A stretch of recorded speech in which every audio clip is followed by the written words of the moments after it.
श्रीपाद प्रबोधानंद जी महाराज बड़े महापुरुष हैं। वो कह रहे, प्रेम्णा वृंदावनस्य त्यजति यदि जनौ मादृशः सर्वधर्मान।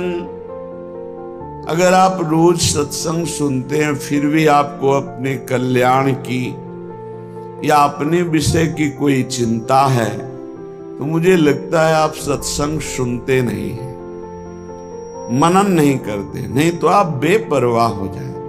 जब हम किसी नाविक की नौका में बैठते हैं तो हम बेपरवाह होकर बैठते हैं, उसके भरोसे बैठते हैं। फिर हम धाम में जब विराजमान है तो क्या प्रिया प्रीतम का भरोसा नहीं, क्या सदगुरु का भरोसा नहीं। अरे और तो सब छोड़ो, इस रजरानी का तुम्हें भरोसा नहीं। महापुरुषों ने तो मांगा है, जय श्री भट्ट धूलि धूसर तन ये आशा उर्धार। यहां मैं वृंदावन में शरीर त्यागूं, इसी रज में अपने प्राणों का विसर्जन कर दूं। ये बहुत बड़ी सिद्धि है, बहुत बड़ा लाभ है। पता नहीं कैसे साधक जो सत्संग को मनन नहीं करते और चिंता कर लेते हैं। कोई कोई साधक तो इस बात से चिंतित है कि अभी तो ठीक है, आप सत्संग सुना रहे, आप साथ है, आपकी डांट है, आपका दुलार है, लेकिन कभी दुर्भाग्यवशात अगर मुझे ये सौभाग्य ना मिला तो मुझे भरोसा नहीं कि मैं चल पाऊंगा।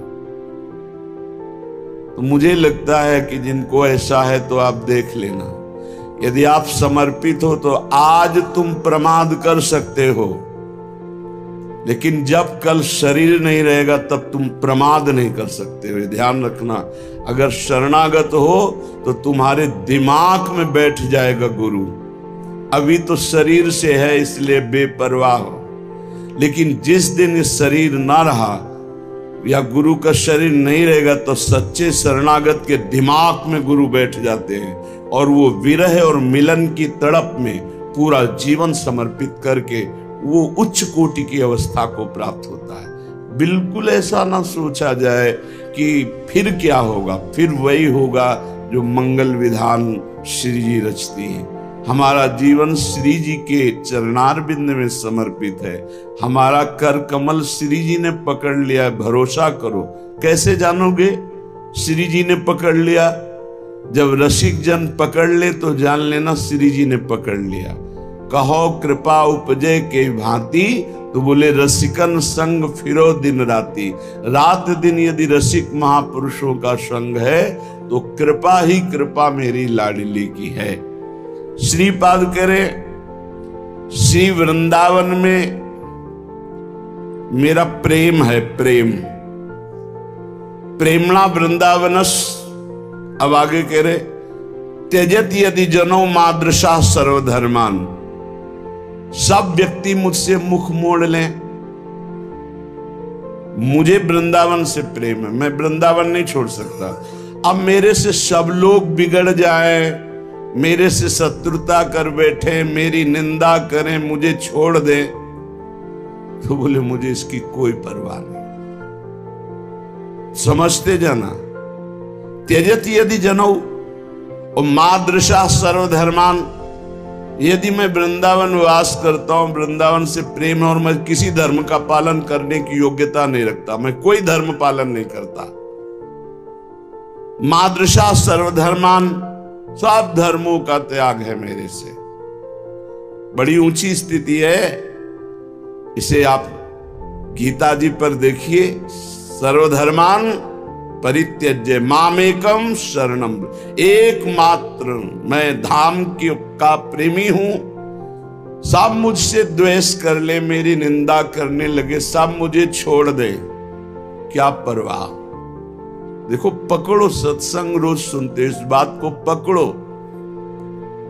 हम लोग प्रियालाल का भरोसा नहीं समझ पा रहे, गुरुदेव का भरोसा नहीं समझ पा रहे।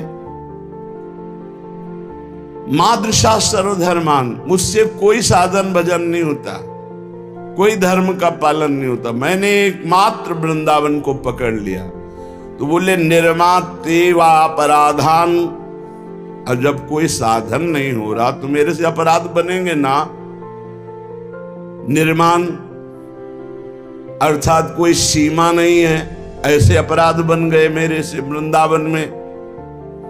यदि तू भगवतो दुर्निवारेन्द्रिय उघऊ, और वो ऐसे भागवती का अपराध है कि हटाए नहीं जा सकते, और इंद्रियां बड़ी चंचल हैं। तेन स्याद्वास विघ्नो, वो वृंदावन वास में बड़ा विघ्न पैदा करने इंद्रियां। ऐसी परिस्थिति आ रही, अब कैसे रह पाऊंगा वृंदावन। तो कह रहे फिर भी भवतु तराम कृष्ण सत प्रेम सीमा, ये वृंदावन श्री कृष्ण प्रेम की सीमा है, प्रियालाल को अपने अधीन किए हुए है। तो श्रीमद वृंदावनम माम किम निज कृपया नाविता यत्र कुत्र, अब मैं कहां जाऊं।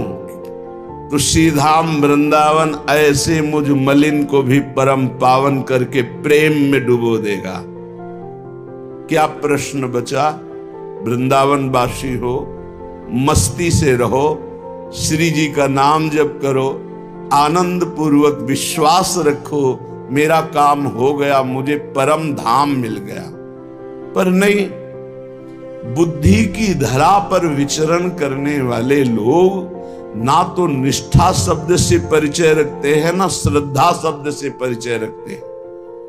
अपने कर्तृत्व अभिमान में वो डूबे हुए हैं। कर्तृत्व पर विश्वास है, कृपा पर विश्वास नहीं। मैंने जो किया इसका फल तो मिलेगा, लेकिन उसका फल मिलता है कर्म का। कर्म सीमित होता है, उसका फल भी सीमित होता है, और कृपा असीम होती है, और वो असीम तत्व की होती है, तो हमें असीम मिलेगा। असीम श्री भगवान ने प्रिया प्रीतम, ये बात नहीं समझ पा रहे। रोज सत्संग सुनते हैं पर इस बात को नहीं समझते। समझो, सबसे बड़ी बात होती है कृपा का भरोसा। हमें वृंदावन की कृपा का, वृंदावनेश्वरी की कृपा का, वृंदावनाधीश्वर की कृपा का, गुरुदेव की कृपा का पूर्ण भरोसा रखना चाहिए। उसी भरोसे से हम भव समुद्र से पार हो जाएंगे, उसी भरोसे से।